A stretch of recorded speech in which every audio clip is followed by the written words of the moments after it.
আজি এক বিশেষ কাৰণত আমি এই সংবাদমেল আহ্বান কৰিবলগীয়া হ'ল। আজি আমাৰ মাজত উপস্থিত আছে আমাৰ লাউখোৱা ব্লক কংগ্ৰেছৰ সভাপতি জগদীশ সিনহা ডাঙৰীয়া, কলিয়াবৰ ব্লক কংগ্ৰেছৰ সভাপতি ৰাজীৱ বৰুৱা ডাঙৰীয়া, আমাৰ আমবাগান ZPCৰ দুবাৰৰ আমাৰ জিলা পৰিষদৰ সদস্য দীপক বিশ্বাস, মানিক বৰাকে প্ৰমুখ কৰি আমাৰ লাউখোৱা ব্লক কংগ্ৰেছৰ কলিয়াবৰ ব্লক কংগ্ৰেছৰ আমাৰ সন্মানীয় নেতৃবৃন্দ। যোৱাকালি নগাঁও সমষ্টিৰ বিধায়ক, নগাঁও সদৰ সমষ্টিৰ বিধায়ক ৰূপক শৰ্মা ডাঙৰীয়াই তেওঁলোকৰ বিজেপি কাৰ্যালয়ত, নগাঁও বিজেপি কাৰ্যালয়ত এখন সংবাদমেল আয়োজন কৰি কৈছে যে চামগুৰি সমষ্টিত খুব সুন্দৰকৈ এইবাৰ ভোট গ্ৰহণ প্ৰক্ৰিয়া সমাপ্ত হৈছে। এই ক্ষেত্ৰত আমাৰ ক'বলগীয়া আছে যে আপোনালোকে সাংবাদিক বন্ধুসকলে আৰম্ভণিৰ পৰাই প্ৰত্যক্ষ কৰিছে যে 15 অক্টোবৰৰ পৰাই প্ৰত্যক্ষ কৰিছে যে চামগুৰি যি বাই ইলেকশ্যন হৈছে তাত শান্তিপূৰ্ণভাৱে নিৰ্বাচন প্ৰচাৰ হ'ল নে নহ'ল এই কথাটো আপোনালোকে প্ৰতি মুহূৰ্তত প্ৰত্যক্ষ কৰিছে, আৰু এই কথাবিলাক আপোনালোকে সংবাদ মাধ্যমৰ জৰিয়তে বা আপোনালোকৰ চেনেলৰ জৰিয়তে অসমৰ ৰাইজক অৱগত কৰিছে। আপোনালোকে নিজেই গম পায় যে 15 অক্টোবৰ তাৰিখে আমাৰ বিধায়ক ব্ৰজদেৱ সমষ্টিৰ বিধায়িকা শিৱামণি বৰা ডাঙৰীয়ানী, ৰূপহীয়াত সমষ্টিৰ সন্মানীয় বিধায়ক আমাৰ নুৰুলজা ডাঙৰীয়া, তেওঁৰ গাড়ী ভাঙিছে। চিঙিমাৰী বৰতল যিটো এলেকাত আছে তাত গাড়ী ভাঙিছে, আৰু দুইজনকে প্ৰাণে মৰাৰ কাৰণে তেওঁলোকে ব্যৱস্থা প্ৰাণে মাৰিব বিচাৰিছিলে। গতিকে সেইদিনাখন আৰম্ভ হ'ল। তাৰপিছত আমাৰ যেতিয়া আকৌ নমিনেশ্যনৰ দিনাখন আমি নিজেও আছিলোঁ, নমিনেশ্যনৰ দিনাখন আমাৰ গাড়ী ভাঙিছে বা এটা শান্তিপূৰ্ণভাৱে এটা গণতান্ত্ৰিক প্ৰক্ৰিয়াত যেতিয়া নিৰ্বাচন পৰিচালনা হয় তেতিয়াহ'লে সকলোৰে অধিকাৰ আছে, ভোট দিয়াৰ অধিকাৰ আছে, প্ৰচাৰ চলোৱাৰ অধিকাৰ আছে।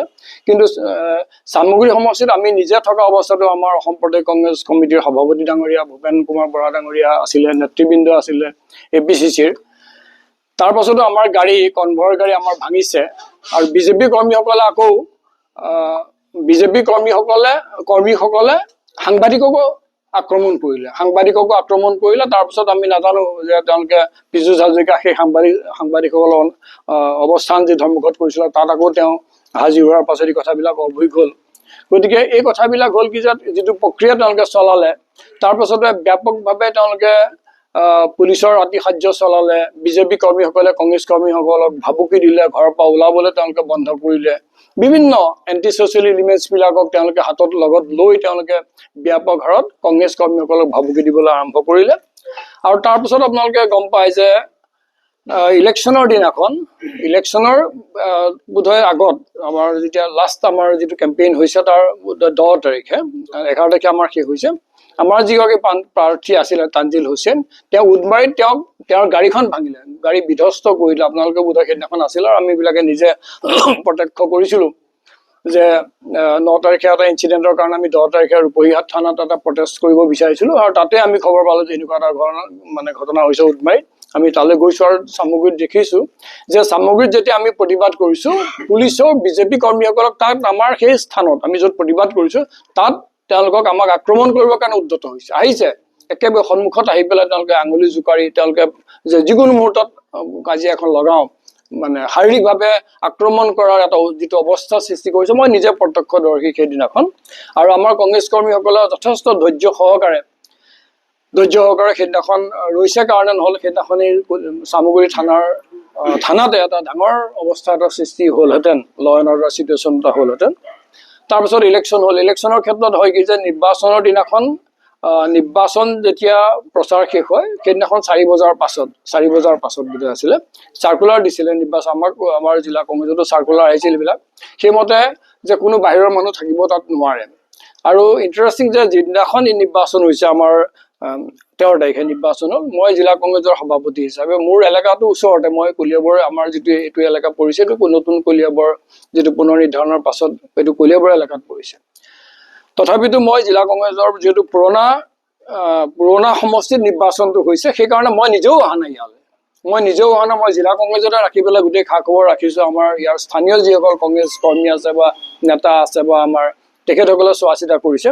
কিন্তু ইয়াৰ পাছতো আমাৰ নগাঁৱৰ বিধায়ক ৰূপক শৰ্মা, ব্ৰহ্মপুৰ সমষ্টিৰ বিধায়ক জিতু গোস্বামী ডাঙৰীয়া, সুৰেশ বৰা ডাঙৰীয়া আগৰ MP কেণ্ডিডেট আছিলে যোৱাবাৰ, এই গোটেইকেইজন নেতাই সমষ্টিটোৰ আপোনালোকে নিজে গম পাইছে যে বিভিন্ন সময়ত যে বিভিন্ন এলেকাত বিভিন্ন বুথ চেণ্টাৰ বা বিভিন্ন এলেকাবিলাকত তেওঁলোক গৈছে।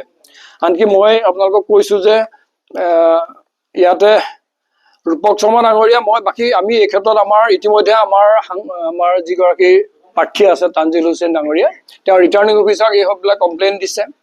আমাৰ ধুবুৰী সাংসদ চামগুৰিৰ প্ৰাক্তন বিধায়ক ৰকিবুল হুছেইন ডাঙৰীয়াও ইতিমধ্যে নিৰ্বাচন আয়োগত এই বিষয়ে কমপ্লেইন কৰিছে। আৰু মোৰ ফালৰ পৰা মই 2-4টা উদাহৰণ আপোনালোকৰ ক্ষেত্ৰতে ক'ব বিচাৰিছোঁ যে আমাৰ পশ্চিম ফুৱালনি এল পি স্কুল ইয়াতে গৈ প্ৰায় 4মান বজাতে ইয়াত 2টা চেণ্টাৰ আছে, 166, 167। তাত গৈ বিধায়ক ৰূপক শৰ্মা সদৰ সমষ্টি তেওঁ সেইটো এলেকাত গৈছে। তেওঁৰ পৰা গৈ তেওঁৰ লগত অহা কেইজনমান মানুহে বুথ কেন্দ্ৰলৈ সোমাই গৈছে। আমাৰ যিগৰাকী ZPCৰ সদস্যৰ কথা ক'লোঁ, ZPCৰ সদস্য দীপক বিশ্বাসে তেওঁলোকক বাধা দিছিলে। বিশ্বাসে বাধা দিয়াৰ পাছত তেওঁক গতিয়াই দিছে। ৰূপক শৰ্মাৰ লগত যিকেইজন মানুহ আহিছে তেওঁলোকে দীপক বিশ্বাসক আমাৰ গতিয়াই দিছে। সেই অৱস্থাটো তেওঁলোকে কৰিছে। গৰুমৰা এল পি স্কুল মই 2-এটা উদাহৰণ দিছোঁ আপোনালোকক খালি। 146 নং গৰুমৰা যিটো এল পি স্কুল আছে তাত বিধায়ক জিতু গোস্বামীয়ে তাত আহিছে। আনকি পুলিচকো তেওঁ চাই ল'ম বুলি কৈছে।